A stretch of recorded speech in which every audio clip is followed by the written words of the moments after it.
Hello, everyone. Welcome to Your World or Mine. Show me yours and I'll show you mine. And tonight, I'm really delighted to introduce Mr. F, like I refer to him, Fabian from Argentina, from Buenos Aires. Also a world citizen, I think, in terms of his way of thinking and a real, I don't like the word futurist, but he knows his stuff. So, Fabian, I'm going to continue calling you Mr. F. I think it's very sweet to call you that, if that's okay Perfect. with you.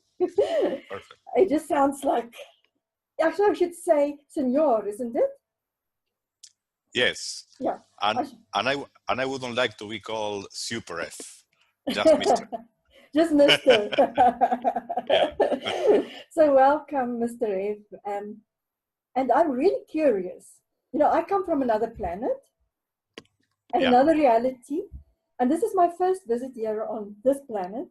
And I'm really curious, me and my people, we are really curious to find out more about what's really happening on Earth, this world and this reality. And so we are doing this fun journey with lots and lots of humans to understand a little bit more about how you think, about how you see the world. So what is your world like? Well, my world, I think that is out of order. It's like those old machines that they say game over, insert coin. Because things seems to be happening not in the very happiest way that they could, but things are rapidly eroding and there is little happiness. That is what I can observe, at least in Buenos Aires. People walk in the streets, they go with their facial expressions, they go like this, like that. So I can't appreciate that society or that people who live at least in this part of the world, they are feeling happiness most frequently. That is what I can observe just by walking in the streets. And from what I read and in the newspapers and in the internet, and also people that I read in social media like Facebook and other outlets of the internet, there is a huge crisis in this world, you know, that you are from another planet. You have to know that there are a very complicated and complex crisis in this planet. So people have a tough moment to cope with things that they don't really understand. They just have a very superficial hint about what's happening. But really, if you start to wonder and to ask other more, let's say, wiser people, that they understand a little bit more than you, then they are going to mention that there are several parts, several issues that are happening at the same time. So that one affects the other, etc. So the effect is that not for the good of the world, but for the higher complication and let's say complexity of the bad things that may be starting or that we may be approaching. Even I know some very brilliant people that they are feeling, let's say, sad because they feel that all the work that they have been doing for the people's good, they have like to search for a normal job rather than be self-employed and contributing for a better world. So I can see people really talented from the developed countries, from the Northern Hemisphere, that one may say that they are excellent. But I can read that those people are not feeling personally very well, and they are feeling that there is a crisis that they are also living. So it's something really global that's happening. It's not something that happens to underdeveloped countries or emerging economies or the developed countries. It's happening apparently to everybody. So the idea of hope that you mentioned is very important in order to be able to cope with this and future crises that may emerge. There is no, let's say, practicality or not any practical use that can be obtained by just complaining. There are people who only complain, but they don't do anything, and they think that everything is black and dark, etc. And there are people who know that there might be a light at the end of one door. I am not talking about any tunnel.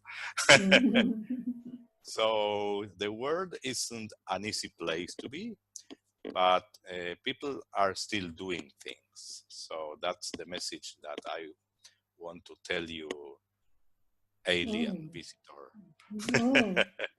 You know, when I now connect to my people as well, yeah, and from really listening deeply to what you were sharing, is that your world is busy going through a transition period.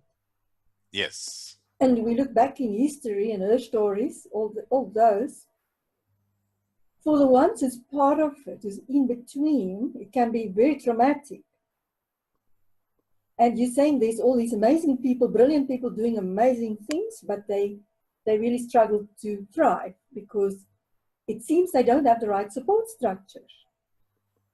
That it's like there's lots of, and from our discoveries here on your planet, it's like there's lots and lots of amazing people, but they all disconnect. They're not connected to each other. And a lot is trying to reinvent the same wheel. It's like they're doing the same things, but they're not really co-creating. We use the word co-creating. I know you on Earth as well, but they don't really co-create together. There's still competition on some level. That's just our perspective, so in our perception of it. So it's not necessarily the whole truth. But you raise a very interesting question for me, is this whole thing of when did humans, because this thing of people commenting and complaining, and social media, of course, assist in that process, because suddenly people have a voice, where before they didn't have any voice. And now it's a good thing that they actually have a voice, but now they're making of misinformed comments, half-informed comments, misaligned comments. But it's this deeper nature thing of humans of being spectators and commentators. It comes from the sports field already, that most people who have the most to say about what's going on in the game are people who's never been on the sports field themselves, who's never held the ball, for example, in their own hands. Which brings me to another issue that we pick up, and again, it's just our perspective, is that humans are so afraid of their own creative power. Like to be that player, to be doing something, and doing it with others, not alone. It's like there's this inherent thing of this fear of our creative powers on Earth. Why would you say it's that? Well, in my perspective, I think that only through cooperation, people can tackle very complex issues. It's not possible to do complex things alone. So what we call collective intelligence is a requisite for doing things together in order to tackle complex issues that we are facing as a community or as citizens or as society, right? So I would say that collective creativity is what is needed rather than individual creativity. And for that, what is important is to not define any type of gamification and offering incentives and offering prizes to the better idea, etc. Because what's important is the things that are shared inside a certain group of people or inside a city or inside society. So if the benefit is for the commons and you don't want egos to generate shadows that may cover that creativity. Because if there is one person that he feels that he's better than others in his creative efforts, then he might think, okay, I am going to exclude myself from this group, and I'm going to work alone. And that's a loss for the community, and it's a loss for him, because alone he is not going to be able to tackle anything at all. So things are that are based in ego are not good for anything that you want to tackle, and that is rooted in fear. So people who feel that they are better than others, so that is what psychologists call narcissistic personality. Then all narcissists have a problem of self-esteem, and that also is very close to being fearful of being done harm by other people, etc. Because people with low self-esteem usually are being bullied by others, etc.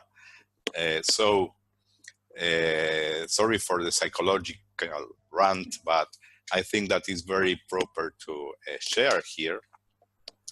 And so the first rule is to work together.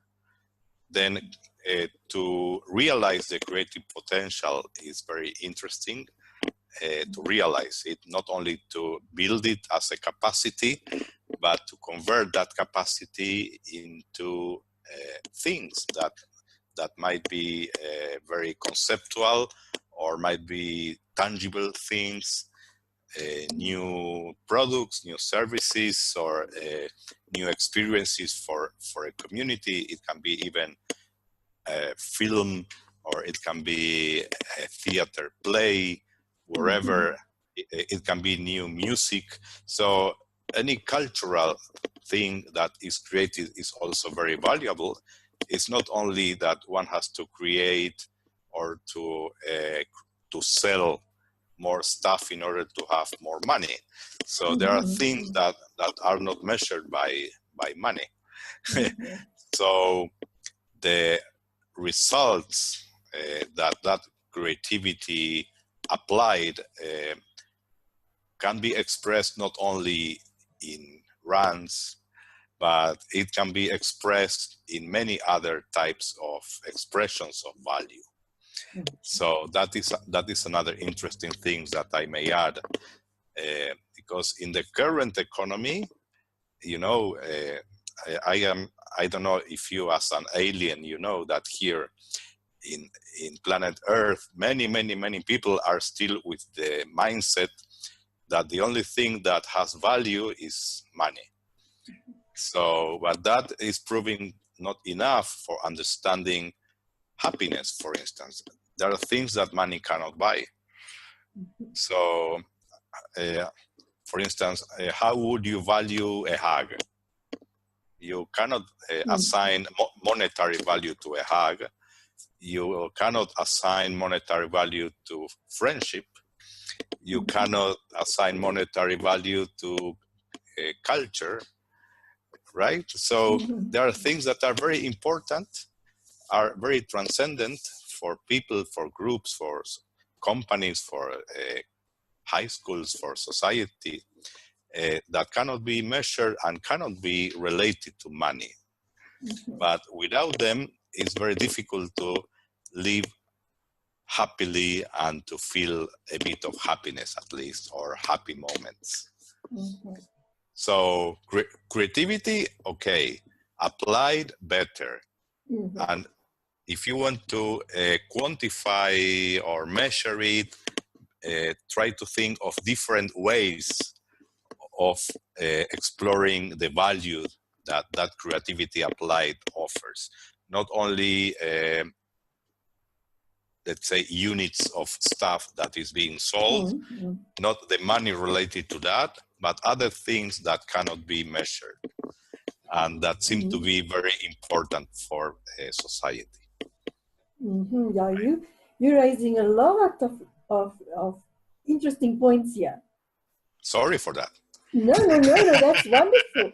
But you know, as I sense into all of that, for us it's quite scary to hear about things like that, and to just feel it also in our bodies of what's busy happening on Earth.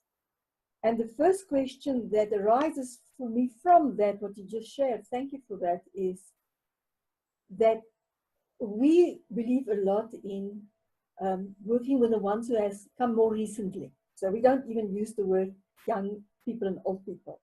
So we would refer to people who's been around longer on this planet, for example, and people who came more recently. Yeah. And when you mentioned about narcissism and things like that, is how would you propose? Because that starts when, I suppose, from a psychological perspective, when people are young, you know, that whatever you call it, we don't even have a word for it on our side, but what would you advise younger people then, those who came more recently, of what is it they can do to prevent that happening to them, that they become like that? Because do you have role models for that on your planet, for example, that the younger generations can look at? Or is this what you're speaking about now just going into the next generation? Or do you think they think differently, or do you think they act differently? Well, I think that that people who has arrived more recently to this planet, they are coming with a different chip. They are not coming with the same chip as people who came to this planet before them, and that's fortunately. And these people, these younger people, or not younger, but people who has come recently to the world, they appreciate very much the soft things in life, the not monetary. And for instance, when those people, they find their first job, for instance, they don't pick the company for the salary that they pay to them, but for the values that the company honors, and for the reputation regarding those values that companies hold, and that they respect and they honor, and they walk the talk. So they do, and they communicate what they say. People who has arrived recently to this planet, they appreciate that very much. And when they detect that something is not totally aligned with that, then they switch companies. So fortunately, the chip has changed. This has been happening, I think, for the last 15, 20 years. From the 90s, I think. Here in this planet, there are people who call that generation millennials. And that people, they, one of the good things that come inside that chip is that they value more, let's say, all the good intentions and actions and the deep values that people honor. So they respect that. And so their aspirations are more not to become a millionaire, but to have a better life quality. So that is what can be say as like steering away from materialism and going more towards living a happy and a good life. So that is currently happening here in this planet. And for those people that they are not aware, they may want to align to that type of thinking, because it's very easy for people who may be told by the people who has arrived before that they should be more aligned to money and just work for the salary, that they may not feel that they have a deep purpose in life. I am going to tell you a short, let's say, fable. That there were two persons that they were trying to fracture some rocks, and one other person interviewed both of them, and the first one, when asked what he was doing, he answered, well, I am trying to fracture these rocks here. I am very tired for $1 or $1 per hour.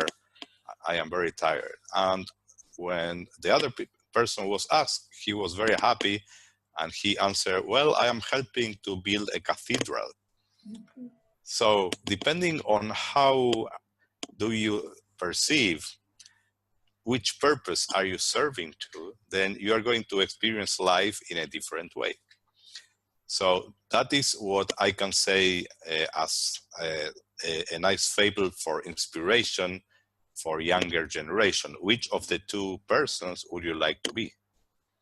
The person just trying to break the rocks, or the person doing the same task but knowing that is contributing to something larger than his personal activity that is going to be for that city and things like a big cathedral. So it's also some spiritual type of contribution that he is going to do, not only material, right? So I think you as an alien may understand that fable as well, and it might be inspirational for younger people. Thank you for that, because it brings me back to my next question, which was when you talk about value, and just from the fable that you shared now, there's two things that comes up. The one is it's actually three things, because suddenly I have more hope for planet Earth, because firstly you said that the chip has fallen in a different way. It's a different chip for those who came more recently. They bring in a new way of thinking, of behaving, of relating, of being in the world, which is wonderful.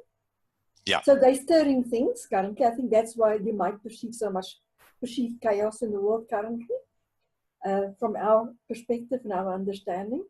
But when you talk about meaning and this value thing of this one human just crunching that rocks and the other one saying he's contributing to this bigger thing, the cathedral, goes back to self-esteem, back to self-knowledge of self, of the self, of me as if I'm on earth, a human being.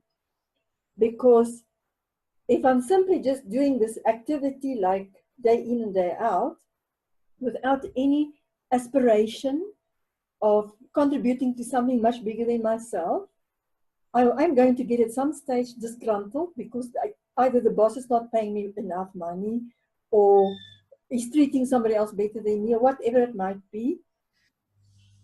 So that's wonderful. So, but how do you then instill this and ignite and catalyze? And I know you called yourself a catalyst as well. You're a catalyst.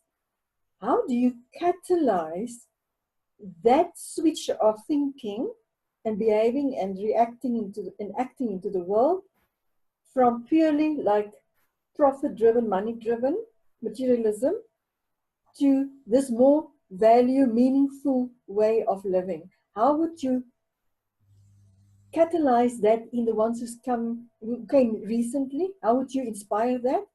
Because we feel, from what we've been perceiving on your planet, which is the most beautiful planet, by the way, we love visiting it, is that your world kind of needs some, what we heard about bards or minstrels. People who go around and share, like you're sharing now, another possibility. Is that because otherwise, because when you start showing me that this chip has fallen differently, suddenly I have hope for this planet, because then that younger generations are bringing in this new wave of doing things. But how can one support them, and how can one inspire them that they don't lose, because otherwise one can easily lose hope. You know, if all this bad stuff is happening around you, and the way people perceive this chaos and this complexity, how do we make it easy for them to thrive at this current moment in time then?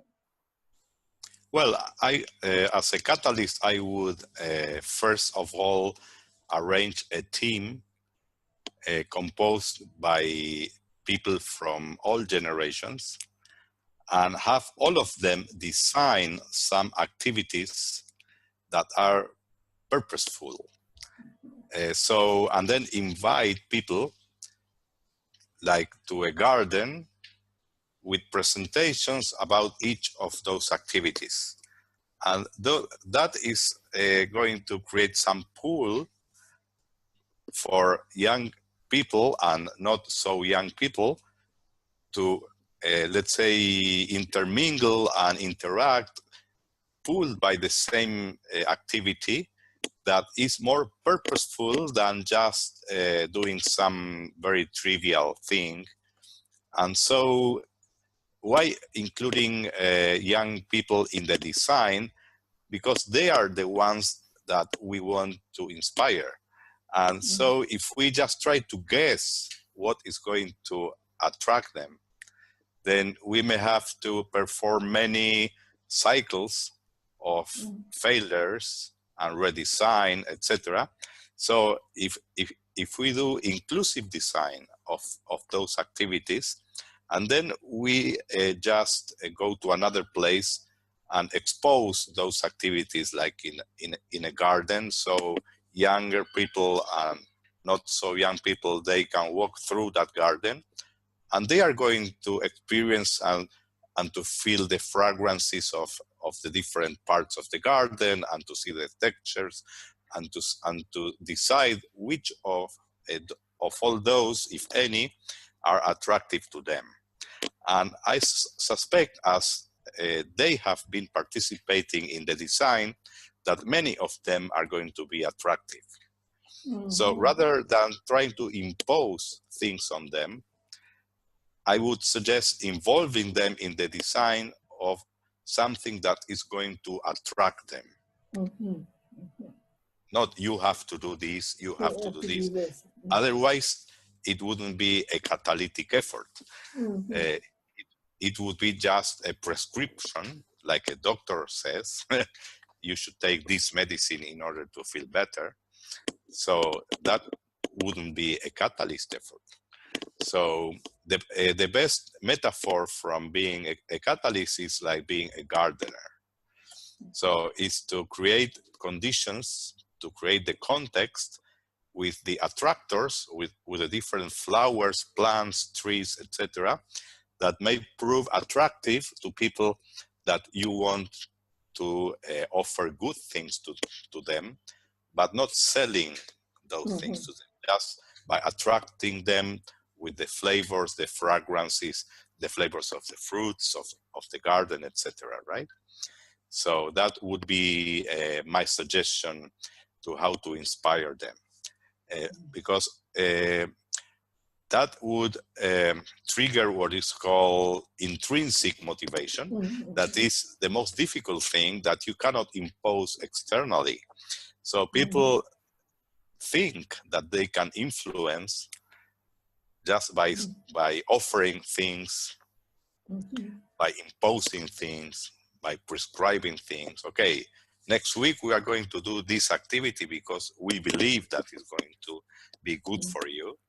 So I offer this alternative that I think has more chances of success. Oh, that's wonderful.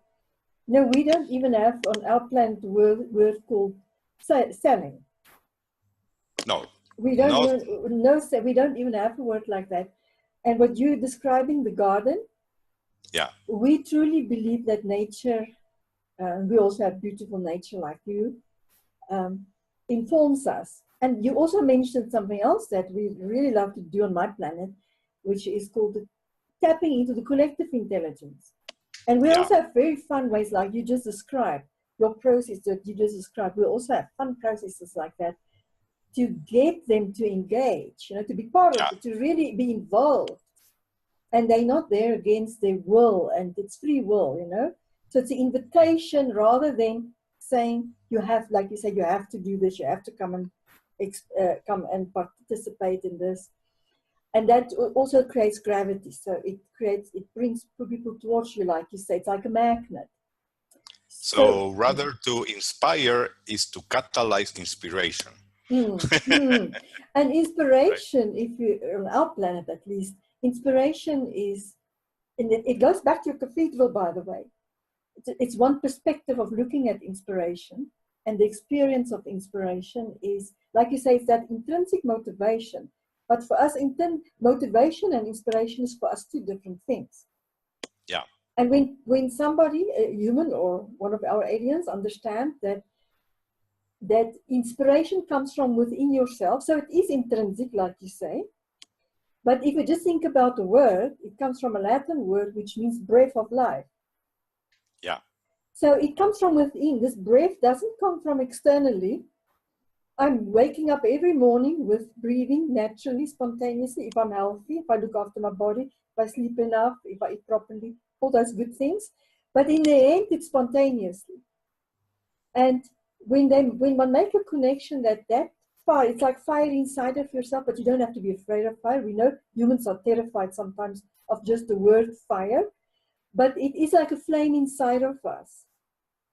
But that for us is connected to the meaning part. So if something has meaning for us, that fire will start burning as well inside of us. And then enthusiasm will happen and we want to participate in this thing.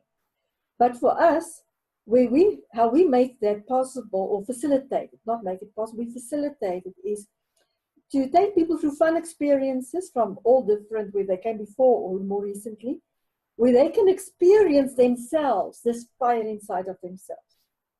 So it's it's through experience instead of somebody telling you about that. For example, you have to do that, like you say. And then it really fascinates me that you also have this thing that you dip into the collective intelligence. But for us, that's huge.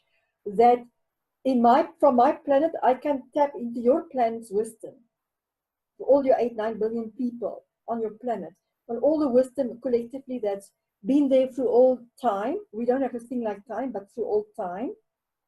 And you can tap into ours. And into the whole universe and multiverses, or whatever you want to call it. Yes, I think that you, as a visitor in this planet for a certain time, you may have learned the word Ubuntu, right? Mm-hmm. Mm-hmm. And Ubuntu is very close to the concept of collective intelligence, right? Mm-hmm. But it's also a sense of belonging and being part of a community. But I may extend to the Ubuntu intelligence, right? Yeah. But I think that I do believe now, from what you shared, as I've sensed into this, I truly somehow in my cells even know that through experience, through a personal direct experience of a human being, that if they experience that wonder of that Ubuntu intelligence and what it can do for them, because how we see it is that, and experience it is that when you're alone by yourself, like you said in the beginning, you cannot create by yourself. You have, it's a collective thing. But when you realize that so it dawns on you on all the levels, mental, spiritual, emotional, physical, in your cells, in your bones, everywhere, that you are part of something much bigger. Yeah. Then you won't struggle so much. And you will not struggle so much to even find others that's like-hearted and like-minded, because you know and you truly believe that you are part. But it's the inner knowing. It goes back to that intrinsic motivation you speak about. Yes, it's and also it's similar to that people that they walk over a cable and they try to balance themselves walking on a cable. There are two possibilities: either they have a net, a safety net underneath them, or they don't. And if you work with the collective wisdom, you have that safety net. And that's wonderful. In our experience as well, that that collective net, the web, whatever you want to call it, that safety net. It's fascinating. What we're starting to discover on our planet is that when you share some wisdom and we tap into that collective wisdom in whatever way. There's so many ways to do it. There's not a right and wrong way. We all do it, but it's probably different because we use different sensibilities on our different planets, and just as human beings, also different ones. Is that whatever knowledge is available to you, then, if I have a deep belonging, the togetherness and the connectedness is rather the word. Where, for example, that whatever I experience and the intelligence that's coming through me that I tap into in the collective is immediately available to you on a telepathic level as well. Yeah. And the stronger our connection becomes, and that I mean trust. So it's openness and trust. There's not this neediness thing of give and take. It's natural sharing and receiving. Yes. That when that becomes so more and more clearer, that transfer of wisdom and intelligence happens spontaneously. And whenever you then need it, you can tap into it. So it's like I put on the light bulb. It's not that I have to put it on off all the time. At some stage, it's like a current, electric current in your world, flowing naturally because of the integrity of that connection between the two species and the two beings, or many beings. And that for us is absolutely amazing, because then you start to go into the amplification of the availability of all this intelligence. Yeah. And let me also say that that you have just described is also something that is part of the transition. What I am doing some research at this moment is that when you start with connectivity, then with the collective wisdom. So to be connected and with trust is like a requisite for doing things in a collective way. And after that, when we think that we contribute to other people and other people contribute to us, we are thinking in transactions. I offer something to you and you offer something to me.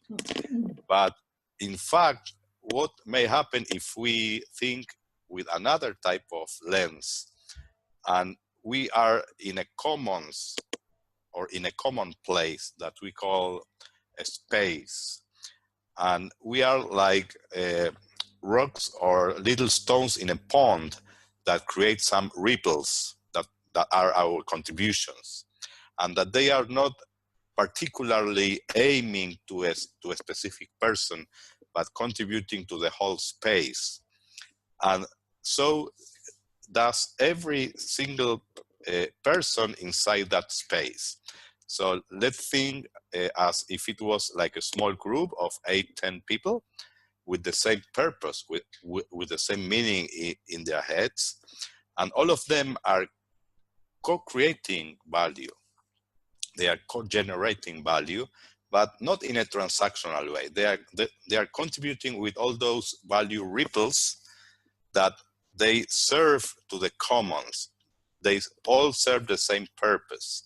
So what is really amplified is the field of the different ripples that they intersect and they expand and they emerge as the collective value that is generated. So that is, I think, the next generation of thinking that people who has arrived lately to the world are going to be part of, rather than thinking in transactions, because thinking in transactions usually has the danger of triggering some egocentric stuff. So I give you this, but I expect reciprocity, right? So, but if all are contributing to the same common space, then that expectation disappears, dissolves. So I think You know, when I just have to share this with you quickly because on our planet, we're very sensory.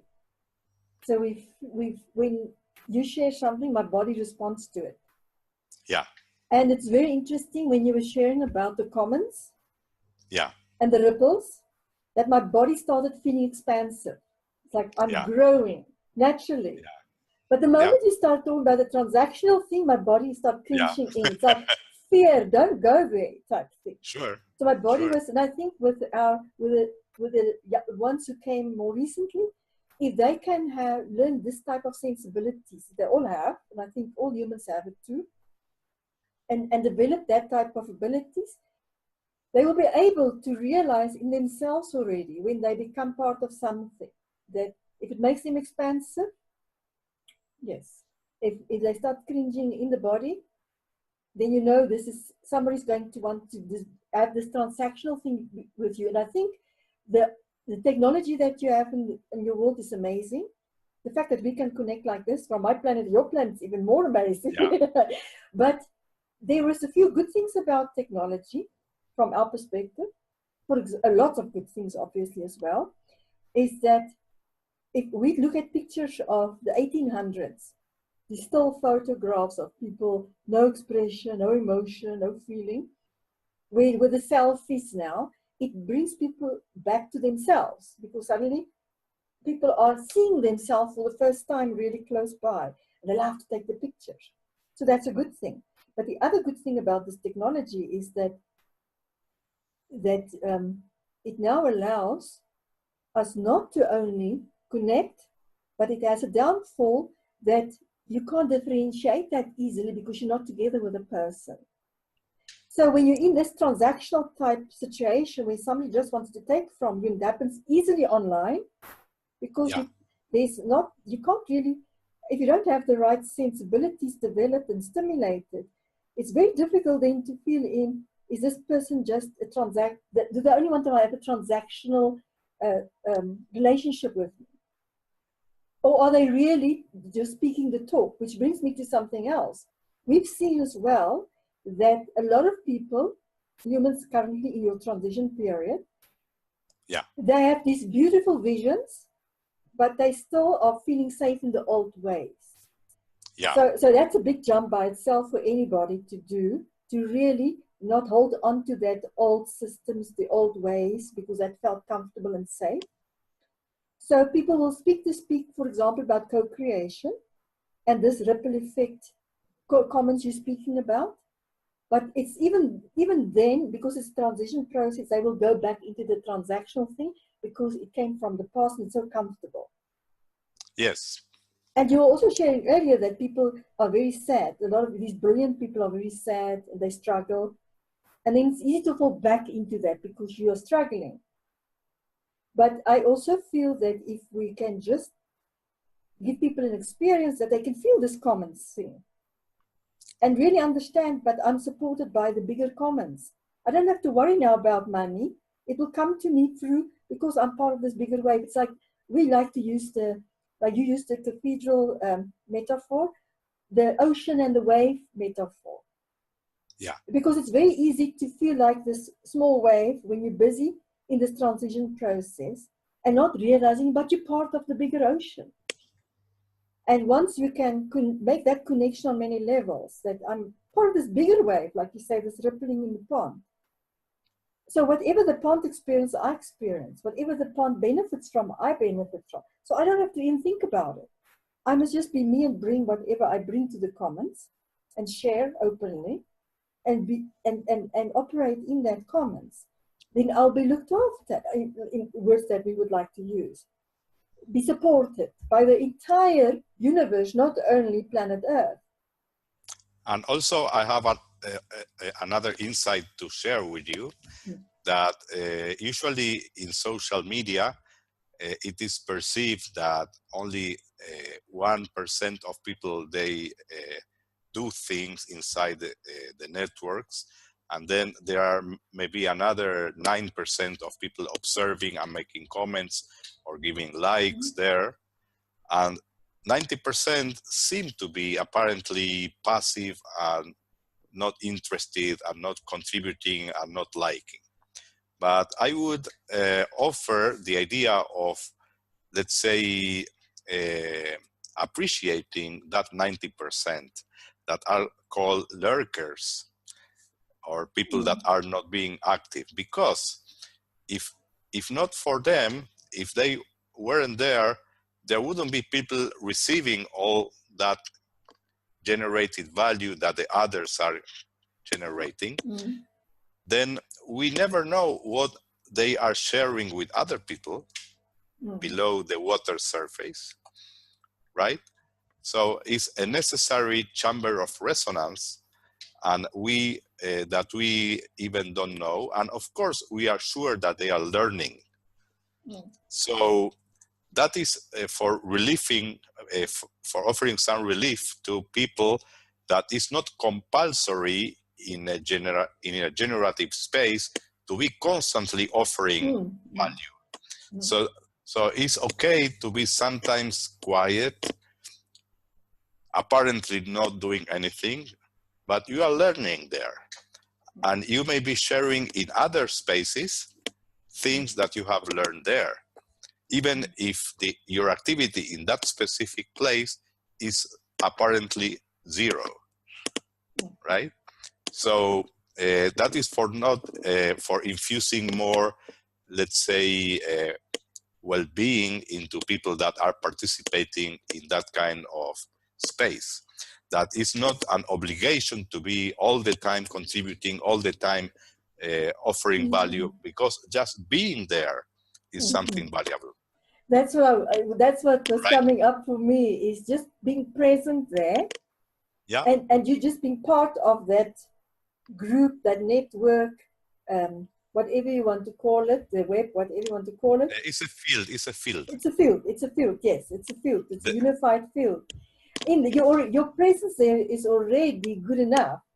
Yes. But you also bring up something very interesting that we love to share sometimes, is what we call the law of affection. And we learned this from a human being, by the way. Yeah. And the law of affection states that we impact people without knowing it. And that's exactly it. Like, you don't know the effect you have on other people just being there. Yeah. And not even have to contribute, because for us, likes means nothing. For us, a like on something like that is not really useful information. For us, it's just like making an imprint. Being there, and if you do then share, it's making imprint onto the bigger picture. So you're adding. And because you're receiving all the time anyway, because whatever somebody else shares, you receive that information. It has an impact. Yeah. It has an impact on you. So there's no measurement there. And I think it's wonderful that if your planet, even our planet, if we can move towards that of no measurement, not see how much they give you, how much can you give me. No. Because it's purely, it happens because you're part of that field, you are nourished by the field. Yes. On different ways. And you might be nourished mentally, and I might be nourished emotionally, and somebody else might be nourished physically or spiritually. Yeah. It doesn't matter. In different expressions of value. In different expressions of value. But and as you're speaking about, energy goes straight to my heart when you speak about that. So it's heart energy then, because it's not even mental energy. It's heart energy that then starts to ripple outwards, and then people feel nourished in some or other way. But it's a mind change, isn't it, for lots of humans? Yes, and also, as you mentioned, we cannot expect people entering this type of space to be attuned to it with the perfect mindset. So people come into there with the old mindset of being materialistic, of being transactional, of expecting reciprocity. So there is like a transient period of adaptation that we may call it even chaotic, of people already with the right mindset interacting with people with the old mindset and people in the transition. So that is one interesting challenge, that there has to be tolerance for all mindsets interacting in that. And also when people experience the new, people from all the different mindsets, they can always choose. If they feel better inside that new type of field, they may be willing, let's say, without being imposed anything, just to try new ways of being and other ways of becoming. Yeah, we call that, so we call that awareness. So that they become aware of it. And then the next step is where they consider, like you say, trying it. Yeah. And if it then feels good, whatever their experience is, they'll go to the next step of now really bringing into their experience more and more of it. So they move from a pragmatist more to a what's right in your altruistic word. Oh yeah, but they move from being a pragmatist to see something works before they try it, to really being the experimenter themselves. I want to experience this. Yes, to praxeologic, that is action oriented. Yeah, the action oriented. Yeah. Mm-hmm. So how do you like this vision for from this crazy part of the planet, you as an alien? I have hope for your planet. I really have lots of hope for your planet. And I think in our experience, when people discover that joy comes from within them, not because of what's happening externally, because for us, happiness and joy is two different things. Happiness and sadness are our emotions, and we will all feel it at certain times. Where with joy is when we spoke about that flame inside and that inner impulse. When people discover that, no matter what happens outside of them, that joy infuses, that uplifts situations that then seems like extremely bad or traumatic or chaotic. Because you come back to yourself every time, to who you are and your place in that experience, into the bigger world. But you come back to yourself, because I think from our experience, what happens is people identify with the chaos. And then they don't have the ability to tap into their creative potential of being part of something else as well, from the relationship point of view, because they identify, whether it's either with the chaos or with people's behavior or people's opinions or things like that. And then they go away from their own power, which they've been gifted with, to be part of this new wave of bringing in this new thing and creating a better world for everybody. But if we can just come back to ourselves every time, just for a moment step back and say, okay, I don't have to identify with it because I am part of this commons. Yeah. But I know that takes time. We all, it's as humans and as aliens, for us all, it takes time to be able to just step back for a moment. Why am I overreacting? Why am I identifying with that? Why am I allowing myself to be pulled into that? Because I have all this creative power. And I am part of this commons. So I belong, and I'm looked after and nourished by the commons. But it takes a simple step back. What we do with people is when they experience such chaos, say to them, close your eyes, walk forward 5 steps, stop. Yes. Walk to the left for 5 steps, stop. Walk backwards 5 steps, stop. Like changing direction, then suddenly in a very different direction, open your eyes. Yeah, there is like a crazy profession here called coaching.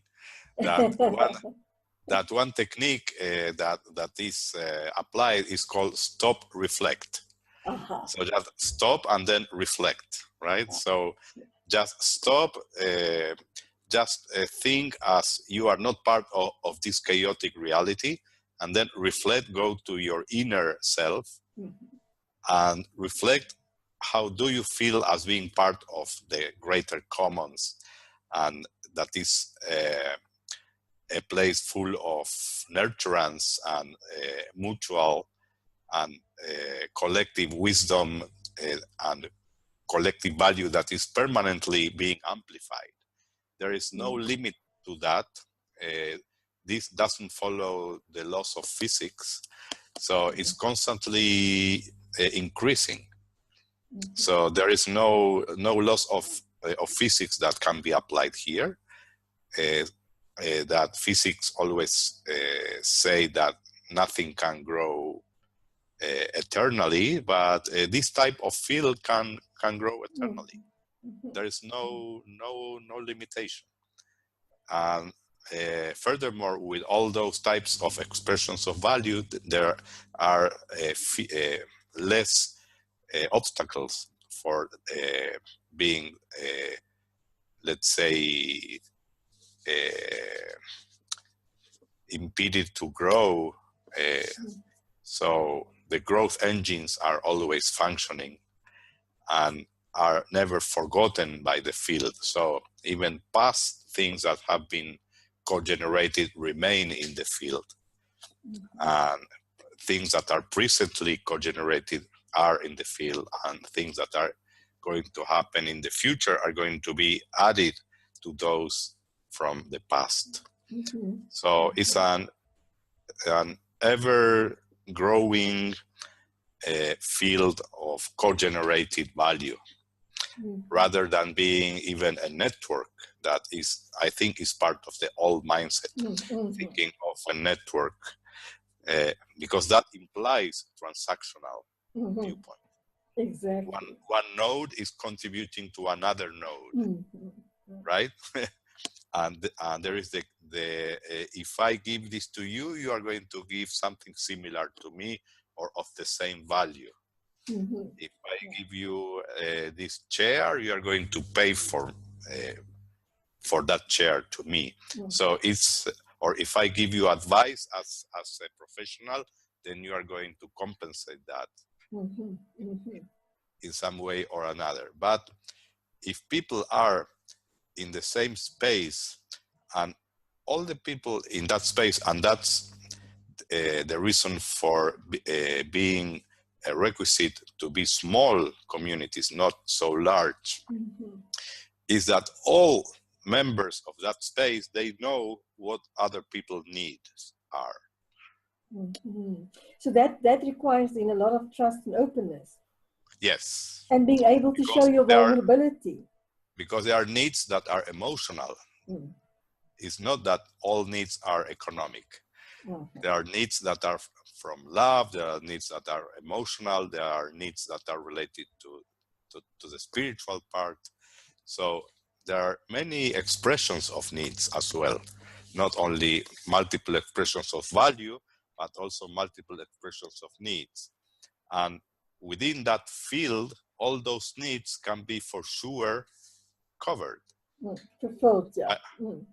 Fulfilled and realized by the commons co-generation of value in all of the expressions, right? You know what changed stuff on our planet? We actually transformed it. I wouldn't even like to use, we think change is a fear strategy, but that's for another day. But what we have discovered is that when we just make the change between the words need and requirements, huge changes happen for people.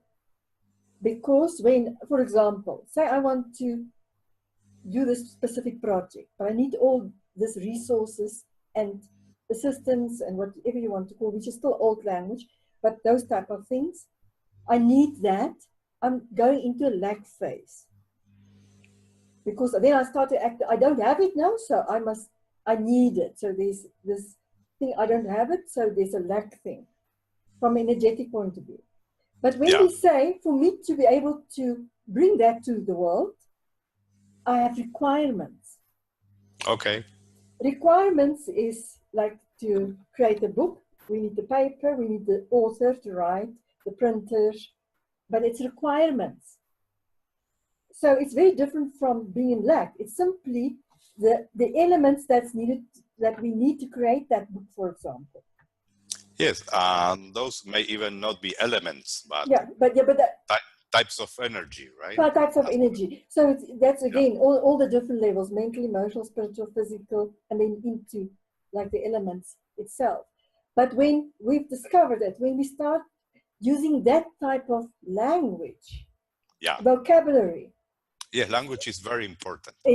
Stuff starts to change as well, because we immediately move out of the lack consciousness into it's a flow consciousness, because we believe the universe will supply us what we need and more if we believe it and we ask for it, and we're in that commons, the trust that we have, it will come. Because like you say, in the commons, we know that there are other people who can provide that parts. Yeah. So there's no fear of lack.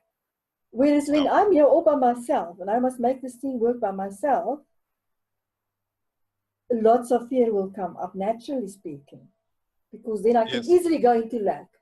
I'm suffering, I'm struggling. So just that small change in vocabulary of needs versus requirements. And also wants, right? Yeah, wants is the same thing. Wants is also out of lack.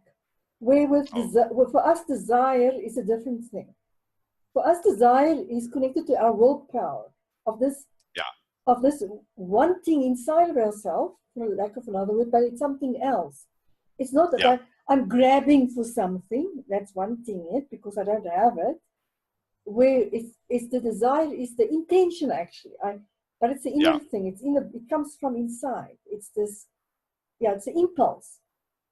Yeah, because thinking about the language requirement sounds more, let's say, project management oriented. Yes. So a requirement is a resource. So, and I don't like those type of words. Yeah, we neither. But it's just right. that switch between, and I think they might be completely, we need a new word for that. Maybe that desire may be better. Or intention. Yes. Yes. Or the actualization of the intention. Yeah. I think that would be an interesting topic to explore, to see what would be the better word. What would be the better concept for describing that? Yes. I resonate with that. Because I think it goes back to even words like participation, which source is still part. So it's not full contribution.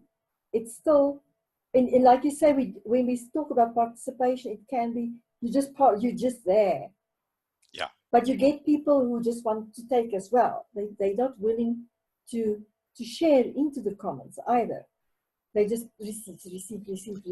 Like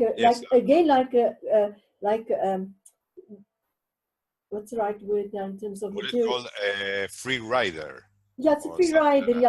And it's consumer. It's a consumer as well. It's just a consumer of different things, not physical things, but other things. For example, knowledge, wisdom, but just take in as well. It's like a post box.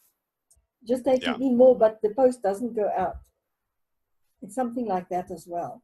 But I think, you see, that makes us very excited, because we would like to co-create and have these congenial collaborations with your people on your planet, that we can discover these new vocabularies, new ways of being together, of co-creating, of co-envisioning, whatever you want to call it, because in the end, we will also expand and evolve and grow. Well, we have coined a term that is co-generation. I like that. I like that. Co-generate. Yes, I like that, because that's the whole process. Yeah. I like that. It resonates. You've got a life there. But Mr. F, I think we can talk for hours. And I really feel that, and we don't really have a word as value on our planet, but I understand what you say when you say value. Yeah. And I think we also, from our perspective, need to even come up with a new vocabulary for that too, because there's still a lot of old associations to it as well. Yes. And that's where I see there's lots of opportunities for this co-generating between the different species, if you want to call it, and different planets and realities. And I think for our ones who came more recently, if there's something that you would want to leave with them today, what would that be? Like a message? Well, like a message, I would say don't be or don't feel that you are alone. Feel that you always have the opportunity to interact with others, and don't expect all being given to you. You are the protagonist of your life. You are the main character of your own story. So rather than feeling that you are a victim of the system, feel that you are the hero of your own story, and that you are not going to be alone, that you can have a whole team of people going together through life for exploring opportunities and also for struggling with complex issues. So go and advance through life, that you are going to have a safety net always that is going to make you feel more safety, more safe while you are advancing, so you are not going to have fear. And also I would leave the idea that think of that you are part of something bigger than you, and also that your contributions should be not only to you but also to your beloved ones. And lastly, focus more on love rather than on fear. If you focus on love rather than on fear, you are going to do excellent in life. Oh, that's wonderful, comforting words, and not only words, it's in the collective. I can feel it as well. Thank you for that. And the way we will explain that to the ones who came more recently is, especially in terms of human beings, we find it fascinating, is that in the mother's womb, the baby had a higher intelligence to grow. The mother didn't do anything. The baby knew on a deeper level how the body was starting to develop, was a higher power in that human creating that. Why do we believe that stopped when the baby comes out? So, what you just shared with those who came more recently is so relevant, because if we just think about it, if you think you came through that birthing channel by yourself, yes, the mother had contractions, but you wanted to come out, so that caused the contractions. That's chaos for the mother, at least. But if you realize that you did that all by yourself, you can do anything in life. You can co-create with others and co-generate with others the type of world that you want to live in, because you're an active member, like you said. Like you say, the hero of your own story. Never even ever doubt that you have that capability, because you did it in the womb. You were not just this passive little thing in there. Your arms started growing naturally. The way you develop through life is also that you start walking by yourself. Your parents didn't show you, oh, one walks like this. You started deciding when you're going to walk. Nobody starts walking at the same time. It's not one pattern. So don't ever think that you don't have this creative power in yourself. Just you getting up every morning is creative. The way you lift your arm, the way we speak now is creative. Creativity is not about being an artist painting beautiful pictures. Creativity is in all of us. And some of us are artists too. I would add as a last idea that always look at your inner child. Right? Now we subscribe to that too, by the way. Yeah. And your inner child will show the way. Stay curious, open to wonder, and play. And it's the most creative part of yourself. Yeah, and play. And even if we just watch the little ones play, they don't have strategies and things. They just play. They create things. They make things. Yeah. We mustn't forget that. Thank you so much, Mr. F. Greetings. It was a pleasure for me. Greetings here from the darkest Africa for this moment in time. And greetings to South America and to Argentina. We love Argentina. I've also been in Buenos Aires, and we want to take a group of those who came recently to Patagonia next year, if possible, because it's such a beautiful place to have experience in the wilderness with an amazing human being. one of your famous people, which I'll not mention now, but because we want them to get this experience of true life. Yeah.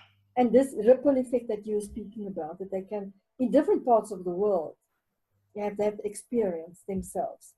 And nothing replaces experience. And nothing, yeah.